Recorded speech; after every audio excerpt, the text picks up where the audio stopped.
धन्यवाद।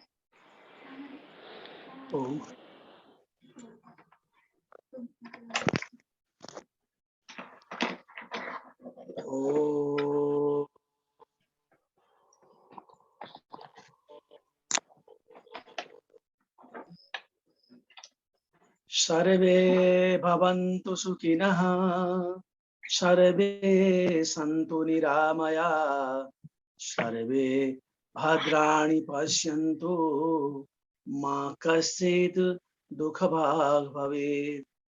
संसारका सबै मान्छे निरोगी हुन्, सबै सुखी हुन्। सर्वे भवन्तु सुखिनः, सर्वे सन्तु निरामया, सर्वे भद्राणि पश्यन्तु, सबैतिर राम्रो मात्र देख्न पाइयोस्, कहीं कतै पनि कसैले पनि दुःखको भागी हुन नपरोस्। यो उपनिषदको सार सुक्ति सँगसँगै ती महान अग्रज ऋषि सन्त महन्त सबैमा म हार्दिक नमन गर्दछु। अनि यो शुभ सन्ध्यामा सत्संगमा उपस्थित हुनुभएका सम्पूर्ण दिव्य आत्मालाई हार्दिक नमन गर्दछु। निरन्तर रूपमा हामी बेलुकाको सत्संगमा आफूलाई चिन्ने प्रयास गरिरहेका छौं। पूर्वीय वाङ्मयले जीवन र जगतका बारेमा जसरी खुलस्त पारेको छ, योगीका आत्मकथादेखि गीता र यस्तै रामायण, जुन कुरा हामीलाई चिनाउने हुन्, जुन कुरामा हामी अडेका छौं, त्यो आफू अडेको धरती र आफ्नो हृदयको प्रभाव, यी दुईटा कुरा सबैभन्दा महत्त्वपूर्ण हुन्। हामी अनादि हौं, तर नश्वर भएर जीवन जिइरहेका छौं। शरीरलाई आफू सम्झिरहेका छौं, देवहूति र कर्दम, जसले संसारमा रहेर संन्यस्त रहने बल शक्ति प्राप्त गर्नुभयो, जसका कारणबाट कपिल देव जस्तो महान आत्मा जो भगवानको अवतार हुनुहुन्थ्यो, उहाँले अवतार लिनुभयो। त्यहाँ चाहिँ भगवानले जे बताउनु भएको थियो, ज्ञानम निश्चयसार्थाय पुरुषस्यात्म दर्शनम यदाहुर्वर्णये तत्ते हृदय ग्रन्थि भेदनम। स्वर थर्केको छ गुरुदेव, त्यो स्वर थर्केको छ हैन, स्वर थर्केको छ, आवाज थर्केर आयो। आवाज राम्रो आएको छैन, आवाज थर्कियो कि एकदमै थर्कियो। अब हेरौँ त एकचोटि। अहिले छ, क्लियर छ, अलि क्लियर आएको छ त, क्लियर त छ, अलि आवाज त आएको छ, अलि थर्किएको छ।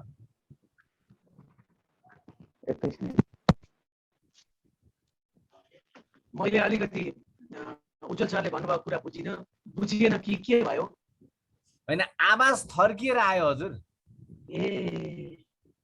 राखेको मिलेन।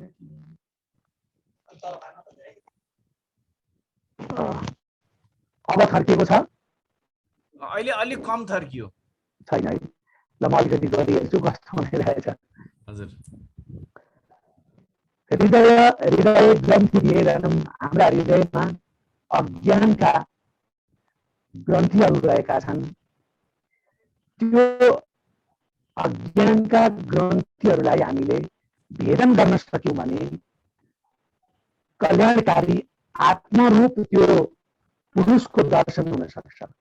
पुरुषलाई अथवा आत्मालाई दर्शन गर्नका लागि अथवा देख्नका लागि, भेट्नका लागि जो हृदयमा रहेका जो अज्ञानका गाँठाहरू, जो ग्रन्थिहरू छन्, तिनीहरूको कारणबाट हामीले सकिरहेका छैनौँ। जबसम्म तत्त्वको ज्ञान हुँदैन, तबसम्म आत्माको दर्शन हुन सक्दैन। त्यो आत्माको दर्शन हुने जुन ज्ञान हो, त्यो ज्ञानको नाम तत्व ज्ञान हो। यही मोक्षको कारक, यसैले हामीले मोक्षको कारक मानेका छौं भनेर कपिल देवले आमालाई बताउनुभयो। र त्यहाँ कपिल देवले अर्को एउटा श्लोकमा गम्भीर रहस्य खोलिदिनु भएको छ। अनादिरात्मा पुरुषो निर्गुणः प्रकृते पर प्रत्येक धाम स्वयं ज्योतिर विश्वम येन समन्वितम। यो जगतलाई जेले व्याप्त गरेको छ त्यो व्याप्त गरेको आत्मा नै पुरुष हो। त्यो बिना यो जगत टिक्दैन, रहँदैन। त्यसको आधार आत्मा हो। त्यसैले यो प्रकृति वा मायाको गुणबाट त्यो पुरुष अथवा आत्मा अलग छ। तर यो सम्पूर्ण जगतलाई त्यसैले टिकाएको छ, टिकाउनेवाला त्यही हो। तर त्यो चाहिँ प्रकृति र माया भन्दा अथवा माया भन्दा टाढा छ। अर्थात् टाढा भनेको अलग छ। ऊ अलग छ, तर यो प्रकृतिलाई उसले टिकाएर राखेको छ। त्यसैले त्यो आत्माले अथवा त्यो पुरुषले प्रकृतिमा रहेका सबै चिजलाई चलाएको छ, प्रकाशित गरेको छ। यो प्रकृतिका सम्पूर्ण कुराहरू हामी देखिरहेका छौँ। अहिले रुख देखिरहेका छौँ, घर देखिरहेका छौँ, पशु प्राणी देखिरहेका छौँ। यी सबै प्रकाशित छन्। के कारणले यिनीहरू प्रकाशित भए यो कुरा बुझ्नुपर्छ आमा। त्यो के कारणले प्रकाशित भए भने आत्माको कारणबाट प्रकाशित भएका।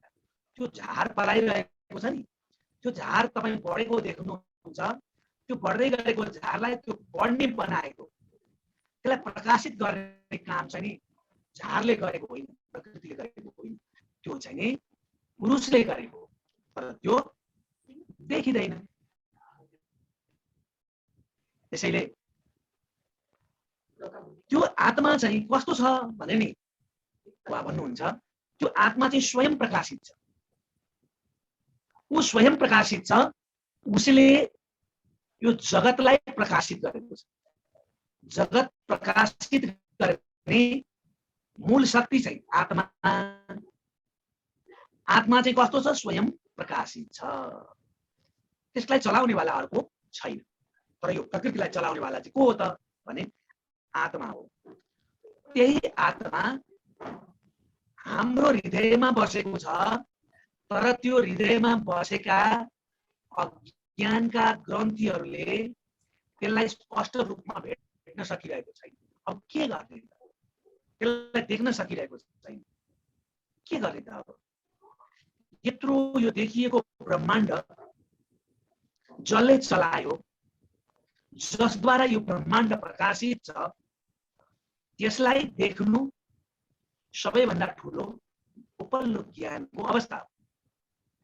तर त्यो सबैभन्दा उपल्लो ज्ञानको अवस्थालाई प्राप्त गर्नका लागि त्यो स्वयं प्रकाशित आत्मालाई त देख्नु पर्यो, भेट्नु पर्यो। कसरी भेट्ने त भन्दा अज्ञानलाई हटाउने। त्यो अज्ञान नै त्यो ज्ञानको बाधक, त्यो आत्मा देख्ने कुरालाई रोक्ने रुकावट हो। त्यसैले त्यो अज्ञानका ग्रन्थि छन् हाम्रो हृदयमा। अनेकौं जन्मका कारणबाट त्यसलाई हामीले त्यो ग्रन्थिलाई नचुडालेसम्म सुन्न सक्छौं, बुझ्न सक्छौं, तर देख्न सक्दैन, अनुभव गर्न सक्दैन। सुन्छौं, हो भन्ने पनि लाग्छ, तर त्यो स्वयं प्रकाशित त्यो ज्योति स्वरूप आत्मालाई देख्न चाहिँ त्यो ग्रन्थि चाहिँ काटिनुपर्छ, त्यो अज्ञान चाहिँ नासिनुपर्छ। त्यसैले यहाँ अलिकति हामीले बुझ्नुपर्ने कुरा के छ भने प्रकृति र पुरुष भनेर दुईटा शब्द ल्याइएको छ। आमालाई उहाँले बताउँदै हुनुहुन्छ एउटा प्रकृति छ, तपाईँ बुझ्नुहोस्, तपाईँको शरीर। अर्को पुरुष छ, तपाईँ बुझ्नुहोस्, तपाईको शरीर चलाउने वाला आत्मा, तर प्रकृति यतिले सकिँदैन। प्रकृति अत्यन्त सूक्ष्म छ। हामीले त प्रकृतिको कार्य मात्रै देखेका छौँ। शरीर त प्रकृतिको कार्य मात्रै हो। प्रकृति त्यहाँभित्र सूक्ष्म रूपमा रहेको छ। गुणको अवस्थामा छ प्रकृति। सत्वगुण, रजोगुण, तमोगुण समान रहेको अवस्थाको नाम हो प्रकृति। त्यसैले हामी त यो बाहिर देखेको कुरालाई प्रकृति मानिरहेका छौँ। प्रकृतिको कार्यलाई प्रकृति नै भन्नु स्वाभाविकै हो। यो चाहिँ नि अपरा प्रकृति। त्यसैले तपाईले के बुझ्नुपर्छ भने शरीर प्रकृतिको उपज हो। यो शरीर निर्माण गर्ने सूक्ष्म प्रकृतिलाई त हाम्रो आँखाले देख्न सक्दैन। यहाँ पनि प्रकृति छ। त्यहाँनेरि के बसेको छ भने नि आमा अज्ञान बसेको छ। त्यसैले त्यो अज्ञान यो शरीरभित्र मन, बुद्धि, चित्त र अहङ्कारमा गएर त्यहाँ चाहिँ त्यो लेयरमा गएर बसेको छ। त्यो अज्ञानको लेयरलाई जब हामी हटाउँछौँ त्यतिखेर आफूलाई देख्न थाल्छौँ, त्यतिखेर आफूलाई भेट्न थाल्छौँ। त्यो अज्ञानको लेयर हटाउने शक्ति चाहिँ ज्ञानमा मात्रै छ। त्यो ज्ञान स्वयं प्रकाशित छ, त्यो आत्मा स्वरूपमा छ। त्यसैले अनादिरात्मा पुरुषः निर्गुण प्रकृते पर। मैले अघि भने सत्वगुण, रजोगुण, तमोगुण यी कुनै गुणले त्यसलाई छुँदैन।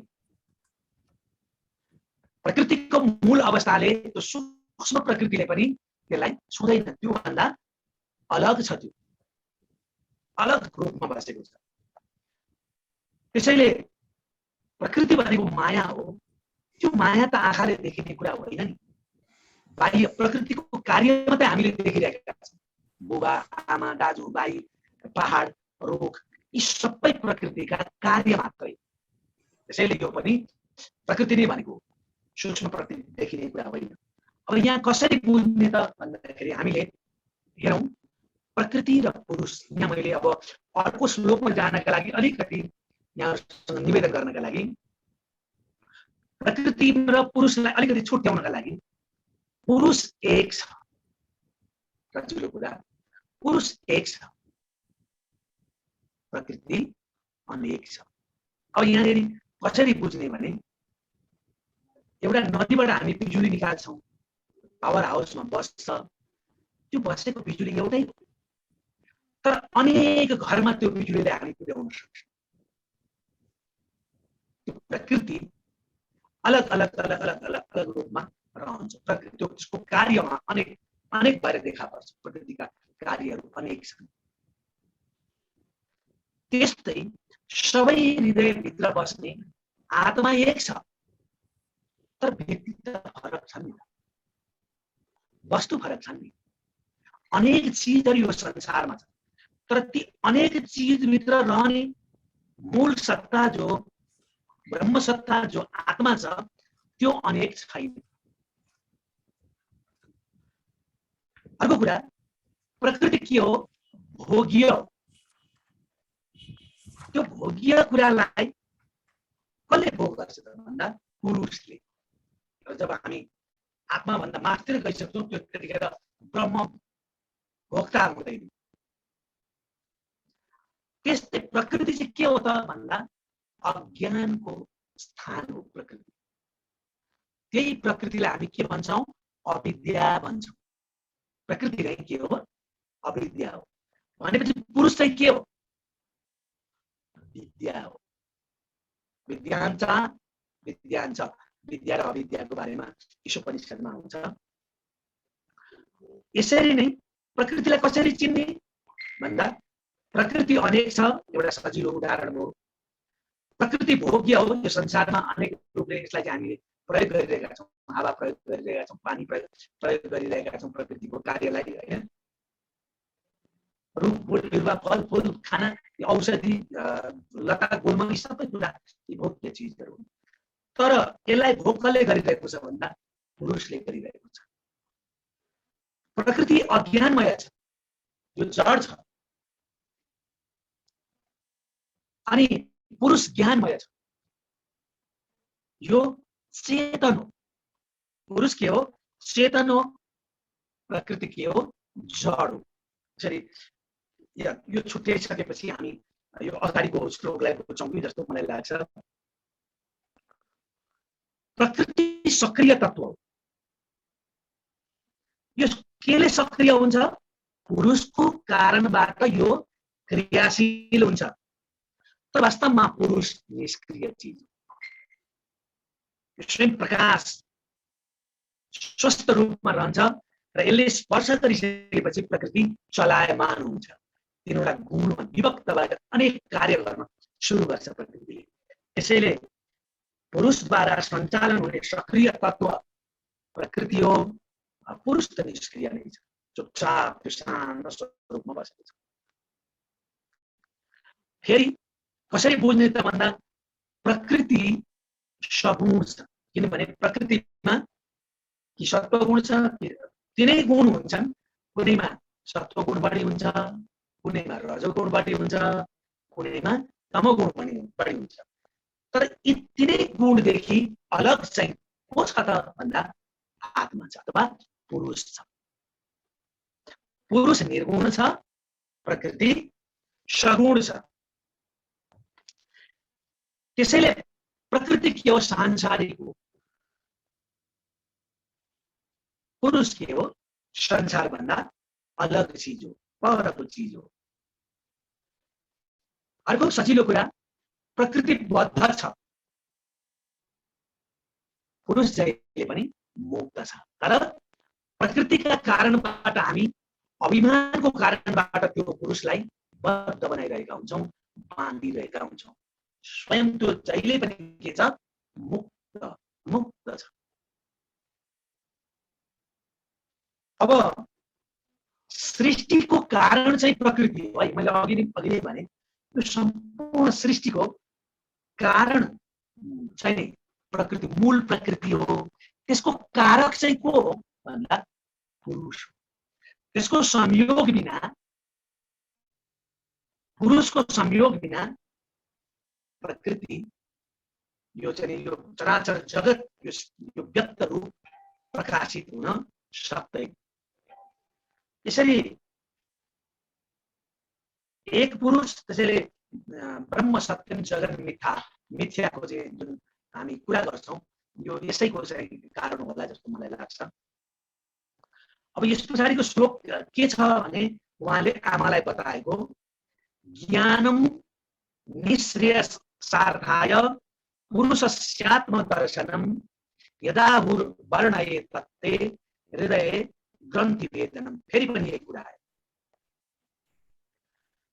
सम्पूर्ण तत्त्वहरूको अलग अलग रूपमा म तपाईलाई व्याख्या गर्छु, अलग अलग रूपमा म तपाईलाई बताउँछु भनेपछि यो आएको छ।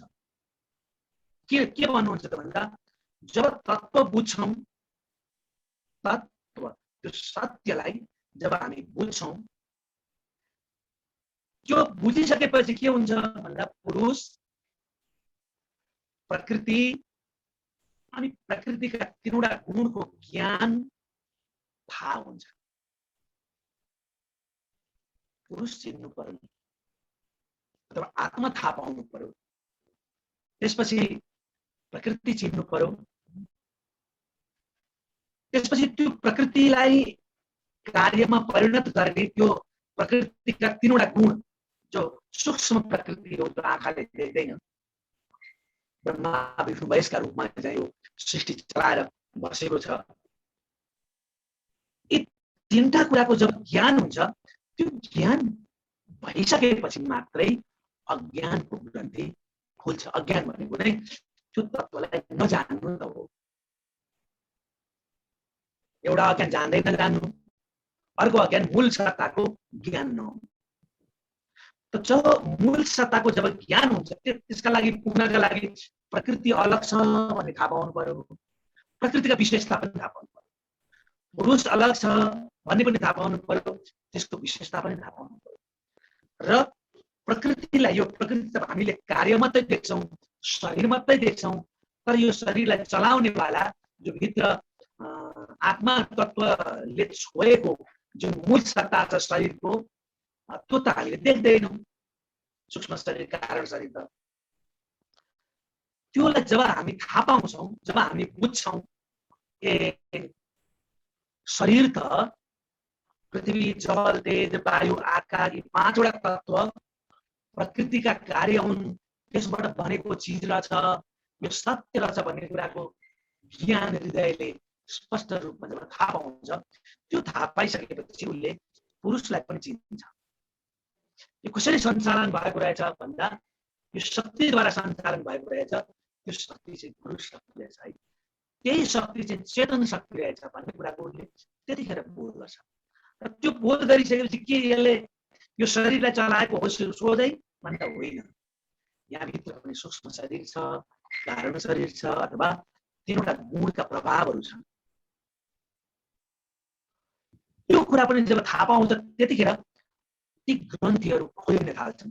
ग्रन्थी खोल्नु भनेको भनेर त्यसलाई बुझ्नु हो, कुरा त यसो पर्छ नि भन्ने कुराको थाहा पाउनुको नाम चाहिँ नि ग्रन्थी भेदनम अथवा त्यो ग्रन्थीको भेद हुने हो। यसै कारणबाट अहङ्कारले भरिएको जो हृदय ग्रन्थी छ त्यो हृदय ग्रन्थीलाई भेदन गर्नका लागि ज्ञानको रहस्य अथवा आत्मतत्त्वको दर्शन जब हुन्छ त्यसपछि के हुन्छ, हृदयको ग्रन्थी भेदन हुन्छ, त्यो पुरुष मुक्त हुन्छ, त्यो बन्धनमा हुँदैन, प्रकृतिको बन्धनमा त्यो बाँधिएको अवस्था हुँदैन। त्यसैले प्रकृतिको बन्धनबाट कहिले खुल्छ मानिस भने जब उसले तत्त्व ज्ञान प्राप्त गर्छ, त्यतिखेर मात्रै बन्धनबाट ऊ छुट्छ, अहङ्कारको बन्धनबाट। यही नै अहङ्कारको ग्रन्थीबाट हृदयमा रहने जो अहङ्कारको ग्रन्थीबाट मुक्त हुनुको नाम नै मोक्ष हो। त्यसैले मृत्यु मोक्ष होइन। मान्छे त कति जन्मियो कति मर्यो, अहिले पनि हामी जन्मिरहेछौँ मरिरहेछौँ, मृत्यु त पल पलमा पनि भइरहेको छ होइन। 4 प्रकारका हाम्रा मृत्युहरू छन्। एउटा सूर्यको कारणबाट पनि हाम्रो मृत्यु भइरहेछ होइन, सूर्यको समय गइरहेछ, हामी मृत्यु भइरहेका छौँ। यो कालस्वरूप शिवका स्वरूपबाट पनि हाम्रो मृत्यु तय भइरहेको छ, अनेक प्रकारले हाम्रो मृत्यु भइरहेको छ, हरेक श्वासमा हाम्रो मृत्यु भइरहेको छ। तर त्यो मृत्यु नै मोक्षको कारण होइन। साधारण मान्छेले यो दुःखबाट मैले मुक्ति पाएँ, म त हाम बाँच्छु गएर कोसिसमा भन्ने पनि सोच छ, त्यो गलत अवधारणा हो। किनभने मुक्ति अथवा मोक्ष त्यो बेलामा हुन्छ जब उसँग माया हुँदैन। माया भनेको प्रकृतिको बोध हुँदैन। त्यो प्रकृतिको प्रपञ्चबाट जब अलगिन्छ त्यतिखेर मात्रै ऊ मुक्त हुन सक्छ। त्यसैले त्यो मुक्तिको अवस्थामा नपुगुन्जेलसम्म मान्छेको हृदय ग्रन्थीमा अहङ्कारले त्यो हृदय ग्रन्थीले चाहिँ अज्ञानमय बन्धनमा बाँधिरहेको हुन्छ। त्यसैले यो अज्ञानको अहङ्कारको ग्रन्थीलाई भेदन गर्ने शक्तिको नाम ज्ञान हो। त्यसैले त्यो ज्ञानले मात्रै आत्मज्ञान हुन्छ। आत्मज्ञान भइसकेपछि प्रकृतिको ज्ञान प्रकृतिको सबै कुरा उसले भुल्छ र आत्ममय भइसकेपछि त्यो अवस्थामा पुगेपछि यताको कुराले नछुने भएपछि के हुन्छ, बन्धन मुक्त हुन्छ। यो विद्वानको भनाइ हो भनेर भगवान पनि भन्नुहुन्छ। त्यसैले यहाँ अझै स्पष्ट गर्नुहुन्छ अरू श्लोकमा के भन्नुहुन्छ भने जगतलाई व्याप्त गरेको जो आत्मा हो, म फेरि पनि दोहोऱ्याउँदैछु, भन्नुहुन्छ भने आत्मा नरहेको ठाउँ छैन। यो बडा चाहिँ यो चाहिँ बुझ्नुपर्ने कुरा के छ भने यो सर्वव्यापक छ, सर्वव्यापी छ, हरेक कणमा यो छ, यो नरहेको ठाउँै छैन। तर त्यो कहाँ छ? त्यो प्रकृतिभित्रै छ। कस्तो छ? प्रकृतिले नबाँधिएको अवस्थामा छ। हामीले चाहिँ किन त्यसलाई बाँच्छौँ त भन्दा हामीसँग मन बुद्धि चित्त र अहङ्कार छन्। त्यसको जालमा परेको हुनाले त्यो भित्र रहेको पुरुषले अभिमान गर्छ, शरीरलाई म भन्ने ठान्छ, स्वतः त्यो बाँधिन्छ। मुक्त चिज आफै बाँधिएको अवस्थामा रहन्छ। त्यो चाहिँ अज्ञान हो। अनादि माया पनि कस्तो छ? अनादि छ। किनभने त्यो माया पनि ब्रह्म नै हो नि त, ब्रह्मको बाहिरी स्वरूप हो नि त। त्यसैले जसरी मान्छेले आफ्नो शरीरलाई म भन्छ नि, त्यसरी नै यो प्रकृतिलाई पनि त्यो पुरुषले मन बुद्धि र अहङ्कारको त्यो वासनाको बन्धनमा बाँसिएको बेलामा प्रकृतिलाई नै आफू ठान्छ कि आफै कर्ता भएको ठान्छ हो त्यसले, त्यो पुरुषले, त्यो आत्माले। हामी त्यस्तो ठान्छौँ। जसरी एउटा मानिस आँप फलेको बगानमा गयो र आँपतिर देखाएर उसले भन्छ मैले कति सुन्दर आँप फलाए हेर्नुहोस् त भन्छ नि, मैले यसपालि त खेतमा धेरै धान फलाए भन्छ। उसले त कर्म गरेका छ। त्यो बढाउने हुर्काउने काम जेबाट भइरहेको छ, त्यहाँभित्रको जुन आत्मा तत्त्वले पुरुष तत्त्वले गरिरहेको छ त्यो बिर्सिन्छ क्या, अभिमान आउँछ। यो अज्ञान हो। अज्ञानको कारणबाट आफूलाई कर्ता ठान्छ। प्रकृतिको कर्ता प्रकृति नै। त्यसको सञ्चालक चाहिँ त्यो पुरुष हो भन्ने कुरा उसले बिर्सिन्छ। पुरुषले नै, त्यो पुरुष रूपी आत्माले नै मैले गरेको भन्ने जब ठान्छ त्यतिखेर उसमा अज्ञान भरिएको हुन्छ। त्यो अज्ञानको कारणबाट ऊ बाँधिएको हुन्छ। त्यसैले यो माया अनादि छ। यो वैष्णवी माया भन्छौँ। यसले गर्दाखेरि त्यो पुरुष चाहिँ यो माया भन्दा अलग छ भन्ने कुरा हामीले बुझ्नुपर्छ।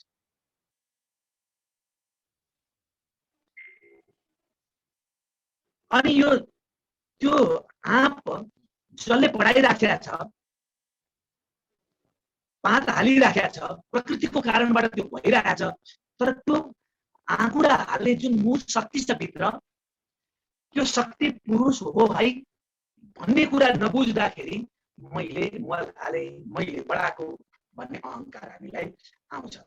त्यो संसारलाई चलाउने जुन मूल शक्ति छ त्यो स्वयं प्रकाशित छ। मैले अगाडिको श्लोकमा पनि यो आएको थियो, फेरि पनि त्यो श्लोकमा दोहोरिएको छ। सायद आमालाई कतै न कतै त्यो किसिमको भ्रम रहेको छ कि भन्ने बुझाउनका लागि यो ल्याएको होला।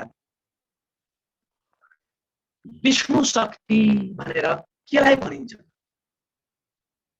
विष्णु शक्ति भनेको माया हो, अथवा वैष्णवी शक्ति भनेको प्रकृति हो। प्रकृति हो। यो शक्तिलाई इच्छा लिएर, यो वैष्णवी शक्तिलाई त्यो पुरुषले साथमा लिने जुन इच्छा गर्यो, त्यसपछि यो जगत अगाडि बढ्यो, यो बन्यो। त्यसैले यो जगत बन्नुको मूल कारक तत्व चाहिँ ब्रह्म नै हो अथवा आत्मा नै हो। तर त्यो इच्छा शक्तिको कारणबाट जुन प्रकृति निर्माण भयो त्यो चाहिँ शक्ति हो। त्यो के शक्ति हो? प्रकृति भनेको वैष्णवी शक्ति हो, विष्णुको शक्ति, बाह्य शक्ति हो। त्यो बाह्य शक्तिलाई नै ब्रह्म सम्झेर मानिस शरीरलाई नै आत्मा ठाने जस्तो ठान्छ।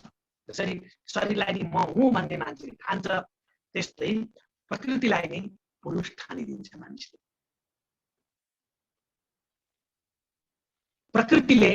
प्रकृतिमा सत्वगुण रजोगुण तमोगुण हुन्छ। त्यही सत्वगुण रजोगुण तमोगुणको नाम नै प्रकृति हो।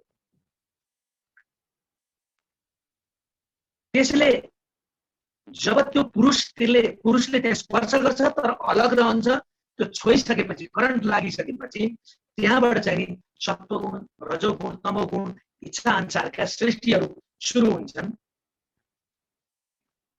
तर जब सृष्टि सुरु हुन्छ, त्यो सृष्टि सुरु हुँदाखेरि के कारणले, यसको कारक चाहिँ के थियो भन्ने बिर्सिन्छ। त्यसले बाहिरी कुरा मात्रै देख्छ। त्यही बाहिरी कुरालाई, जस्तै मैले घर बनाएँ, घर केले बनेको छ बिर्स्यो, मैले बनाएँ भन्छ।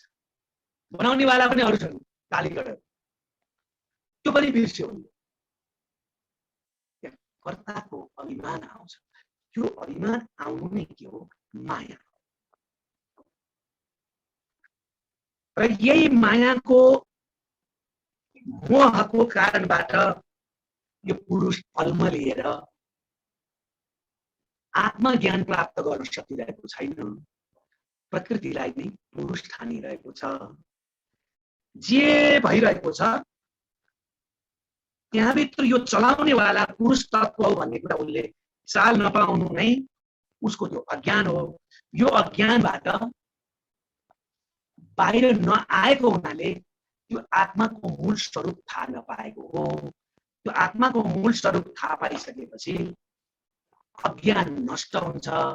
अज्ञान नष्ट भइसकेपछि तपाईले अहिले प्रश्न गर्दै हुनुहुन्छ नि, म त कति पटक जन्मे, कति पटक मरे, अहिले पनि म यही माया र मोहको बन्धनमा, प्रकृतिमा मनको वशमा परेर, इन्द्रियको वशमा परेर भुलिरहेको छु भनेर जुन मलाई प्रश्न गर्नुभयो तपाईले, त्यो प्रश्न गर्ने ठाउँ गर्दैन। स्वतः ऊ प्रकाशित हुन्छ हैन। स्वतः प्रकाशित भइसकेपछि त्यहाँ के मोह हुन्छ, के माया हुन्छ, त्यो भन्दा माथि पुगेको हुन्छ। त्यतिखेर त्यो मुक्त भएको हुन्छ। त्यतिखेर त्यो मुक्त अवस्थामा हुन्छ। त्यसैले मुक्त अवस्थामा त्यतिकै गइँदैन। त्यसैले तपाईले तीनवटा कुरालाई बुझ्नुपर्छ। एउटा प्रकृतिलाई बुझ्नुपर्छ, अर्को पुरुषलाई बुझ्नुपर्छ है। र त्यो प्रकृति जो हामीले प्रपञ्चको जुन प्रकृति छ, बाहिरी प्रकृति जो हामीले देखेको यो सारा ब्रह्माण्ड जो देखिरहेका छौं, त्यसलाई निर्माण गर्ने त सूक्ष्म अर्को एउटा प्रकृति छ जसलाई हामी मूल प्रकृति भन्छौं। त्यसलाई त बुझ्नु पर्यो नि, त्यसलाई त थाहा पाउनु पर्यो नि। त्यसैले त्यो थाहा पाउनका लागि तपाईलाई त्यो बारेमा मैले किन ज्ञान दिन खोजेको भने तपाईभित्र अज्ञान अझ पनि बाँकी छ। अज्ञान कहिलेसम्म रहन्छ भने, कहिलेसम्म रहन्छ? जबसम्म आत्माको दर्शन हुँदैन, आत्मा भेटिँदैन। त्यो आत्माको स्वरूपको ज्ञान अथवा बोध जब हुन्छ नि, त्यतिखेर त्यो अज्ञान हट्छ। त्यसैले त्यो अज्ञान हट्नका लागि त तपाईले प्रकृतिका सम्पूर्ण कुरा बुझ्नु पर्यो। कहाँसम्म त्यो प्रकृति रहन्छ, के चाहिँ प्रकृति हो त भन्ने कुरा तपाईले बुझ्नु पर्यो। त्यसपछि त्यो के प्रकृति हो भनेर बुझ्नका लागि त्यो प्रकृतिको मूल सत्ता चाहिँ कस्तो छ त भनेर थाहा पाउनु पर्यो। एउटा वृक्ष देखिसकेपछि त्यो वृक्ष केबाट उम्रियो भन्ने कुरा थाहा पाउनु पर्यो नि। त्यो थाहा पाइसकेपछि त्यो उम्रिने शक्ति चाहिँ के हो भन्ने अनि मात्रै आउँछ। बीज हुन्छ, तर त्यो बीजभित्र उम्रिने त्यो जुन मूल शक्ति, त्यो पुरुष शक्ति छ, त्यो चाहिँ हराएको छ भने त जतिसुकै दाना रोपे पनि उम्रिँदैन। तर त्यो बीज शक्ति छ, तर त्यो प्रकृतिको त्यो दानाभित्र बसेको छैन भने पनि उम्रिँदैन। समस्या छ नि। त्यसैले तीनटा कुरा बुझ्नलाई अलिक गाह्रो हुन्छ। एउटा रुख देखियो, रुख केले उम्रियो? त्यसको बिउको कारणबाट उम्रियो। बिउ नै उम्रिने भए त जुनसुकै बिउका दाना रोपे पनि उम्रिन्थ्यो नि त, कुनै त उम्रिँदैन त। भनेपछि त्यहाँ उमार्ने शक्ति त अर्को रहेछ नि। फेरि तीनटा कुरा छन्। त्यसैले त्यो कुराको रहस्य चाहिँ अलिक गम्भीर भएको हुनाले त्यो कुराको भेद जब तपाईलाई खुल्छ त्यतिखेर तपाईको हृदयको ग्रन्थि भनेको अज्ञान, त्यो अज्ञान स्वतः नाश भएर जान्छ। अरूले नाश गरिदिएर अज्ञान नाश गर्ने होइन, अज्ञानको नाश आफै हुन्छ। बुझ्दै गएपछि आफै हुन्छ, तर बुझ्नु त पर्यो नि।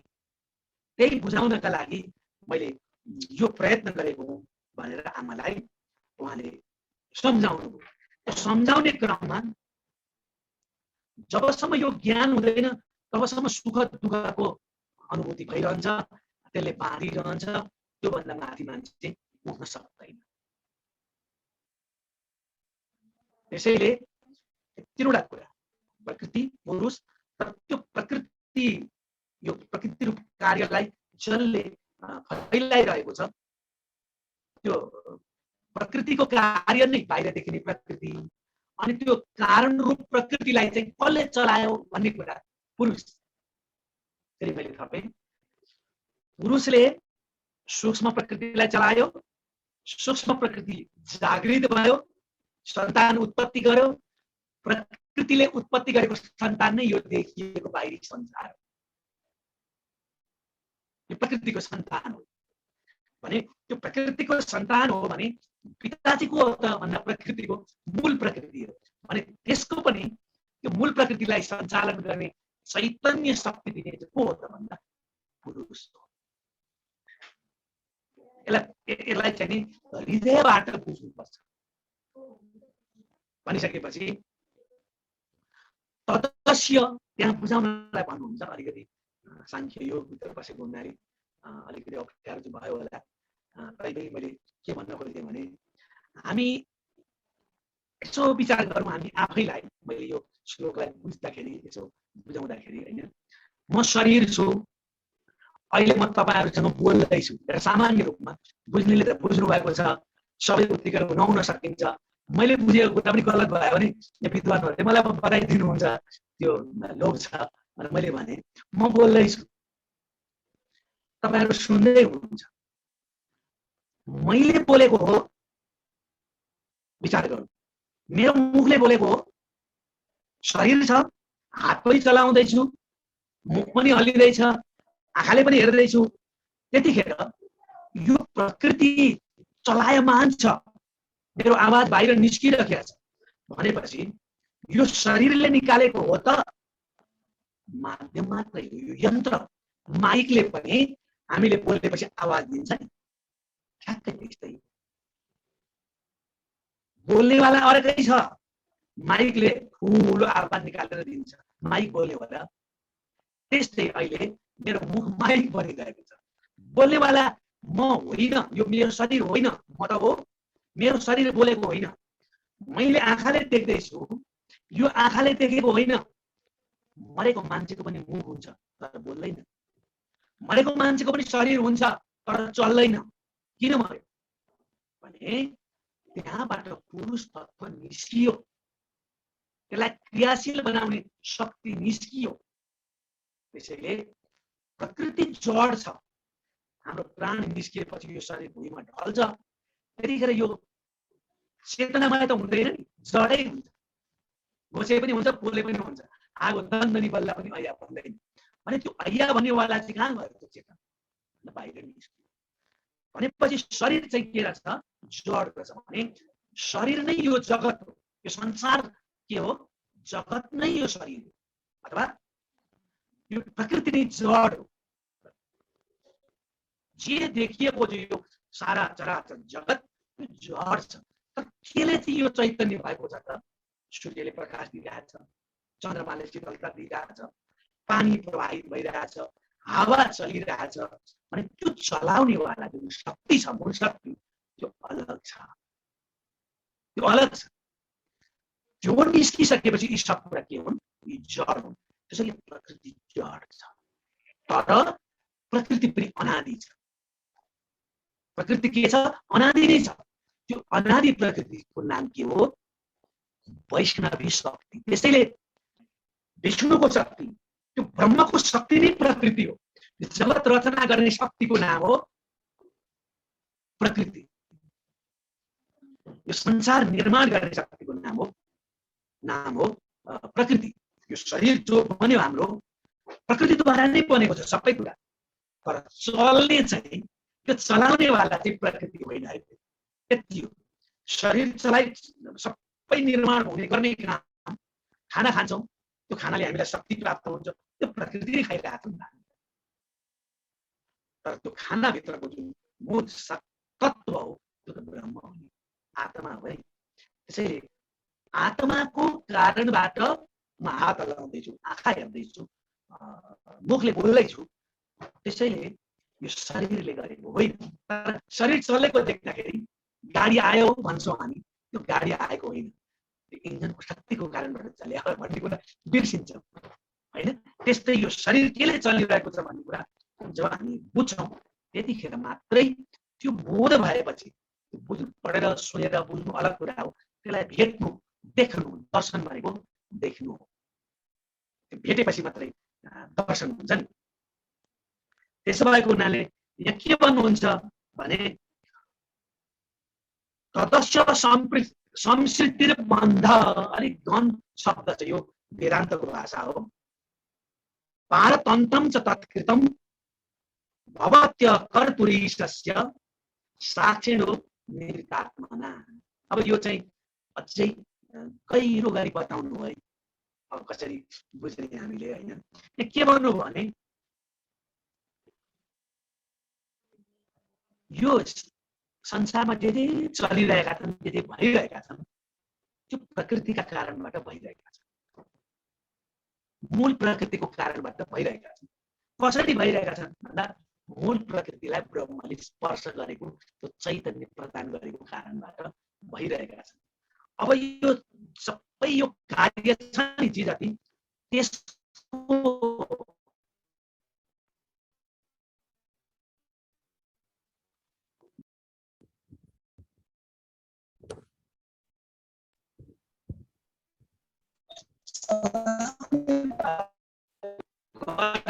गरिरहनेवाला उसले शक्ति दियो, त्यो शक्तिको कारणले चल्यो।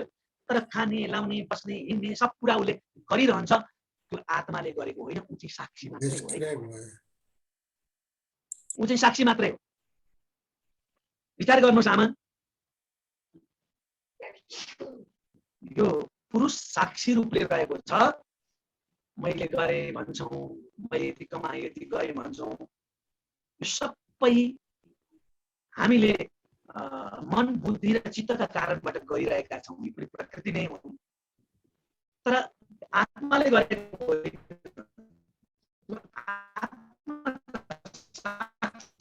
मात्रै हो, त्यो हेर्ने मात्रै हो, त्यो तटस्थ छ। यो कुरा कतिको तपाईँले अनुभव गरिरहनु भएको छ, विचार गर्नुपर्छ। त्यसैले पुरुष कर्ता होइन, तर अज्ञानको कारणबाट कर्ता बनिदिन्छ। अनि कर्ता बनेपछि के हुन्छ? अब बाँधिन्छ। मेरो संसार, मेरो घर भन्ने जो अहङ्कारको आवेग उसको भित्र जाग्छ, त्यतिखेर अज्ञानले उसलाई बाँध्छ। त्यसैले सबै कुराको कर्ता ठान्छ।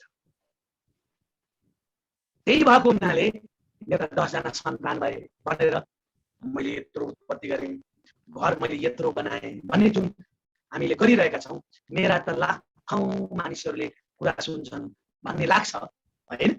यी सब कुरा, यो सब प्रपञ्च के हो? मैले गरेको भन्ने मैले सोध्ने यो अज्ञान, यो आत्माको कारणबाट, त्यो चेतनाको कारणबाट, स्पर्शको कारणबाट भएको छ, यो प्रकृतिकै कारणबाट भएको। तर यसको कर्ता आत्मा होइन है। कर्ता जहिले पनि के हुन्छ? निरपेक्ष। कर्ता जहिले पनि साक्षीमा रहन्छ, के अरे आत्मा जहिले पनि साक्षी रहन्छ। यो कुराको बोध चाहिँ अलिक गम्भीर छ। त्यही भएको हुनाले तपाईलाई मैले यो कुरा, म मेरा 9 जना छोरी भए, 1 जना छोरो भए भन्ने जुन, र मेरा श्रीमान कर्दम हुनुहुन्थ्यो भन्ने जुन चेतना आइरहेछ, यो तपाईको होइन है। जे चलिरहेको छ प्रकृतिको यो प्रक्रिया हो, चलिरहेको छ। यसलाई तपाईँ साक्षी भएर हेर्नुहोस्। तपाईँ त आत्मा हो, तर तपाईँ मोहको र हृदयमा भएको अज्ञानको ग्रन्थीले बाँधिएर मेरो भन्ने कुरामा तपाईँ भुलिनु भएको छ। मेरो कुरा भन्दा तपाईँ बाहिरको भन्ने कुराको बोध तपाईले गर्नुहोस्। कर्तृत्वाभिमानेन, कर्तृत्वको अभिमानले, कर्ता हुँ भन्ने भावले अलग रहनुहोस्। साक्षी र आनन्द रूप, आनन्द साक्षी हो, यो आनन्दको रूप हो यो आत्मा भन्ने कुरा तपाईले बिर्सिनुभयो भने के गर्नुहुन्छ? कर्ताको अभिमानले तपाईँ बाँधिनुहुन्छ, बन्धनमा पर्नुहुन्छ र पटक पटक तपाईले जन्मनुपर्छ। पटक पटक फेरि यही अज्ञानको बाढीमा तपाईँ हेलिनुहुन्छ। त्यसैले तपाईँ अस्वतन्त्र किन बनिरहनु भएको छ? त्यसैले तपाईँ पराधीन किन बनिरहनु भएको छ? किनकि तपाईँ स्वतन्त्र अस्तित्वको आत्मा, स्वाधीन स्वरूप आत्मा हो भन्ने कुरा तपाईले बिर्सिनुभयो। त्यो के कारणले बिर्सिनुभयो? म अनि मेरो भन्ने, म कर्ता अनि मैले गरेको यो सृष्टि भन्ने जुन किसिमको अभिमान छ त्यसले बाँधिएको कारणबाट। त्यसैले अब म यसलाई तपाईलाई सविस्तार बताउँदैछु। किन बाँधिन्छ मान्छे? किन मुक्त हुन सकिरहेको छैन? त्यो कुरा म तपाईलाई मसिनो गरी खोज्नेछु। त्यसैले यो मसिनो गरी यो तत्त्वको ज्ञान दिने भएको हुनाले नै सांख्य भनेको हो। सांख्य भनेको त आत्मज्ञान हो। सांख्य भनेको परमात्मा ज्ञान हो। सांख्य सत्कार्यवाद हो। सत्कार्यवाद हामी भन्छौँ। अब भन्छ मैले उपसंहार गर्नका लागि मात्रै ल्याएको, फेरि यो अल्मलिने कुरा कहाँबाट आए जस्तो लाग्न सक्छ। सत्कार्यवाद र असत्कार्यवाद दुईटा छन् कि। न्याय दर्शनले के भन्छ भन्दाखेरि आत्मालाई बुझाउने कुरामा कारणमा कार्य हुँदैन है, कारण चाहिँ हुन्छ। त्यो कारणको कारणबाट कार्य चाहिँ भन्छ, तर त्यो अलग नयाँ कुरा हो। नयाँ कुरा। कारण तीन प्रकारका कारण बताएपछि त्यसले त्यो असत कार्यवाद भन्छ त्यसलाई। कारण बिना कार्य हुँदैन, सही कुरा हो, तर कार्य चाहिँ नि अलग कुरा हो। यो चाहिँ बुझ्नुहोस् है भनेर हामीलाई न्याय दर्शनमा गौतमले बताउनु। अब बुझाउने त्यही आत्मा हो। अब त्यहाँनिर आएर सांख्यमा कपिल देवले के भन्नुभयो भने, आमा त्यहाँ त्यो कुरामा पनि अलिकति अलमल छ, म तपाईलाई स्पष्ट पार्छु। जो कुरा छैन त्यो कसरी देखिन्छ? भएको कुरा पो देखिने हो। त्यसैले यो कार्य जे देखिएको छ नि त्यो त कारणमा बसेको हुन्छ। आमा भन्दिनु, कार्य कहाँ हुन्छ? कारणमा हुन्छ। तिलमा जुन तेल छ त्यो कहाँ थियो? तिलको दानामा थियो, अनि किन तेल आयो? त्यसैले कारण र कार्य बताउन सुरु गर्नुहुन्छ। त्यो चाहिँ मूल प्रकृति र यो प्रकृति रूप कार्यलाई बुझाउनका लागि ईश्वर सत्तासम्मको कुरा उहाँले यसबाट बताउनुहुन्छ। दुईटा कुरा आज अलिकति अन्तिममा मैले यो राखेँ। एक हप्ता भए पनि यसमा के रहेछ भने अलिअलि मन्थन भयो भने मैले पनि पाउँछु, यहाँहरूले पनि अलिक ज्ञान हुन्छ। एउटा सत्कार्यवाद अथवा कारणमा कार्य छ, नभएको चिज आउँदै आउँदै भएको हुनाले त्यो देखियो। कपासमा लुगा थियो, घैला माटोकै कारणबाट बन्यो। घैलामा माटो छ अनि त्यो माटोमा थियो नि, त्यो घैला कहाँ थियो? माटोमा थियो। नभएको कुरा कसरी आयो भन्ने सांख्य योग हो। अनि उतातिर अर्को दर्शन छ न्याय दर्शन। उसले के भन्यो भने कारण अनिवार्य कुरा हो, तर कारणको कारणबाट कार्य बन्छ, तर त्यो कार्य चाहिँ कारणमा चाहिँ हुँदैन है। सहयोगी मात्रै हो, सहयोगी शक्ति मात्रै हो। लुगा भिन्नै हो, कपास भिन्नै हो, कुरा चाहिँ त्यही। कपास त अलग कुरा हो। तिल र तेललाई तपाईँले उदाहरण दिनुभयो, अनि तिलमा तिल नै तेल हो भने त किन पेल्नु पर्थ्यो त भन्नुहुन्छ क्या न्याय दर्शन चाहिँ। किन पेल्नु पर्छ? पेलेपछि नयाँ कार्य देखियो, तेल निस्कियो।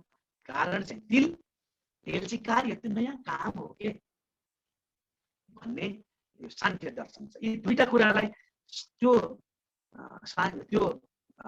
न्याय दर्शन आइसकेको हुनाले कपिल देवले यो कुरा भन्नु परेको होला, मलाई त्यस्तो लाग्छ। त्यसैले यो कुरा बुझ्नुहोस् आमा, जे कुरा भइरहेको छ, तपाईँलाई दुःख भयो, त्यो दुःखको पनि कारण छ। तपाईँ प्रसन्न हुनुहुन्छ, त्यो प्रसन्नको पनि कारण छ, अकारण केही पनि हुँदैन। त्यसैले म अहिले उपस्थित भएको छु, त्यसको पनि कारण छ। तपाईँहरू हो नि, अनेकौं जन्मको सम्बन्धको कारणबाट म आएको छु। त्यसैले यो कुरा अझै गम्भीर रूपले तपाईँ सोच्नु होला। त्यसैले जगतको कारण मूल प्रकृति यो देखिएको प्रकृति जुन कार्य छ त्यसको कारक चाहिँ, कारण नभन्नु, त्यसमा कारक तत्त्व चाहिँ चैतन्य शक्ति चाहिँ पुरुष हो भन्ने कुरा चाहिँ बुझ्नुपर्छ। अब म तपाईँलाई प्रकृतिका अलग अलग स्वरूपहरू बुझाउँछु। यहाँसम्म पनि तपाईँलाई अलमल छ, हामी नै अलमल भइरहेछौँ भने अब तपाईँलाई यो अलमल हटाउनका लागि म अर्को उपाय अपनाउँछु कि अलग अलग प्रकृतिलाई म अलग्याइदिन्छु।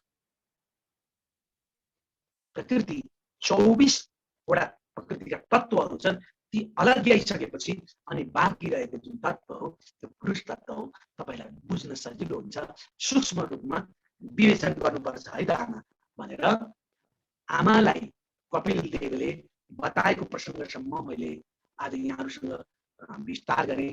मैले अघि नै भने यो गहन विषयभित्र बसिहाल्यो, अझै पनि दुईवटा एपिसोड 2-3 जान्छ जस्तो लागिसक्यो। यहाँसम्म आइपुग्दा नै स्पष्ट पार्न गाह्रो भइरहेको छ।